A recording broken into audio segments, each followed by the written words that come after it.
ఏపీలో నైరుతి అంతగా ప్రభావం చూపలేదని వాతావరణ శాఖ అధికారులు చెబుతున్నారు. 4 నెలల సీజన్లో తొలి 2 నెలలు జూన్, జూలైలో తీవ్ర దుర్భిక్షం ఉండగా చివరి 2 నెలలైన ఆగస్టు, సెప్టెంబర్లో భారీ వర్షాలు కురిశాయి.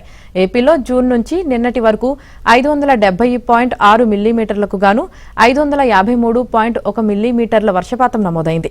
గుంటూరు జిల్లాలో 43.4%, కర్నూలు జిల్లాలో 37.9%, చిత్తూరులో 22.5%, అన్నమయ్య జిల్లాలో 19.6% ఎక్కువగా వర్షపాతం నమోదైంది. కోనసీమ జిల్లాలో 30.4%, నెల్లూరులో 20.6%, తూర్పు గోదావరిలో 22.2%, పశ్చిమ గోదావరిలో 23.9%తో తక్కువగా వర్షాలు కురిశాయి.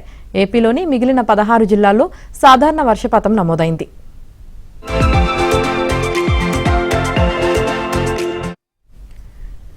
నెల్లూరు, ఉభయ గోదావరి జిల్లాల్లోని ఎక్కువ మండలాల్లో లోటు వర్షపాతం నమోదైంది. కోస్తాతో పోలిస్తే రాయలసీమలో ఎక్కువ మండలాల్లో మిగులు వర్షం కురిసింది.